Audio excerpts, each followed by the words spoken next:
In the most recent event, the Moon Chase Festival, we initially learned from Madame Ping that the gods could resurrect or pass on, and then return in a new form. The Stove God was a good friend of mine, too.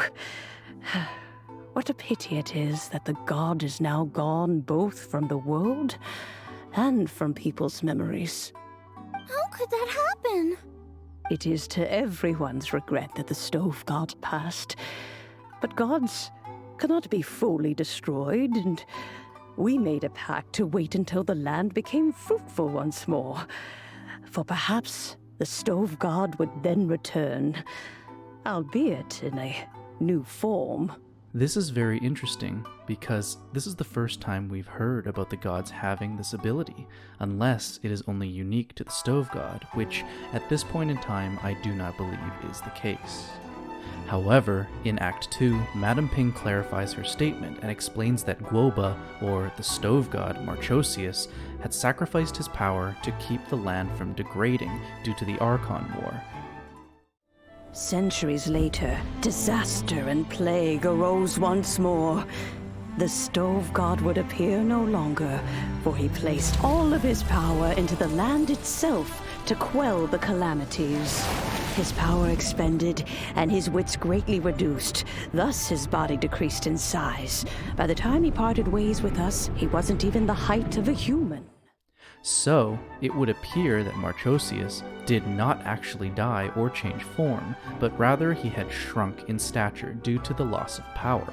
When Madame Ping says that the Stove God departed and Guoba was born, I believe that Marchosius's memories could have returned to the constellations, as we see the Archons having constellations too. So even the gods are connected to the same kind of system as the mortals are. This leads me to the question, are the gods given purpose from their conception, as was originally assumed, or do they choose their title as a result of their actions? Welcome to a little thing in Teyvat.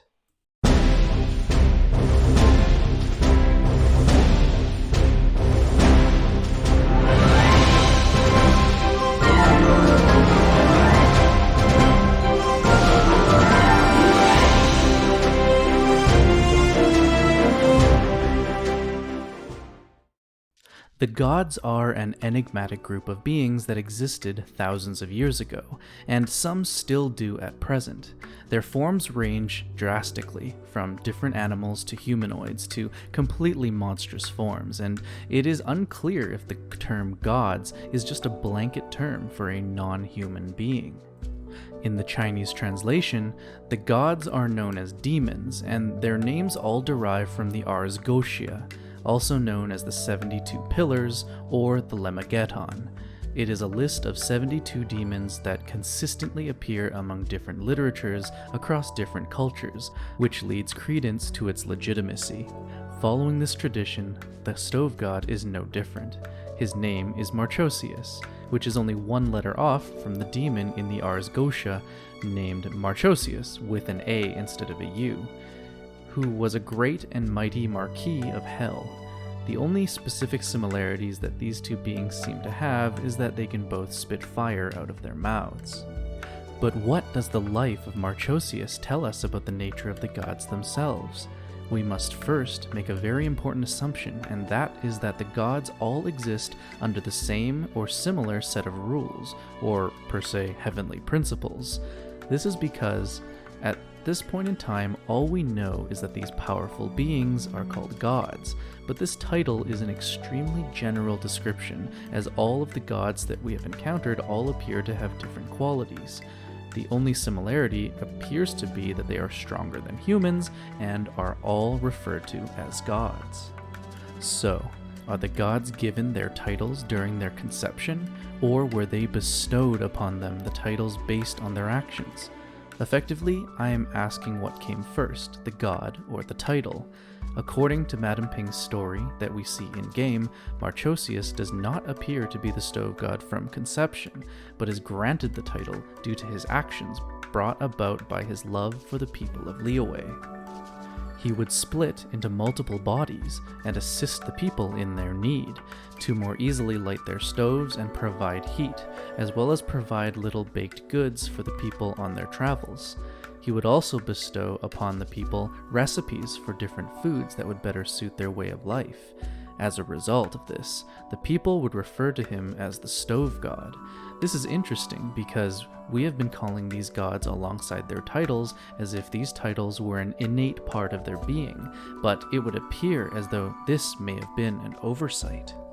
It is also interesting to note how Marchosius was also named the patron god of the soil, which is also due to the sacrifice he made when he gave up his power and possibly his memories to restore the land after a flood ravaged the Guli assembly, likely from an attack caused by Osiel, the god of the vortex, considering he was sealed by Morax not too far away in the Guyun's stone forest.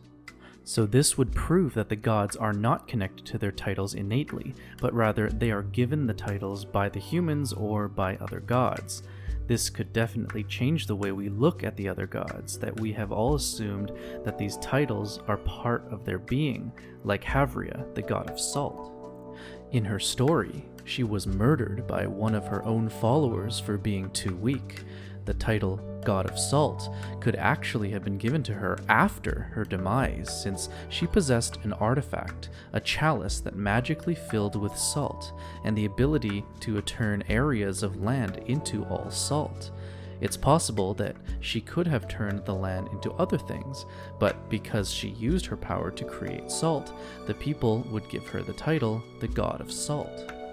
The importance of this is that the gods may not necessarily be locked to their titles and can possibly act against them, albeit there would need to be a good reason.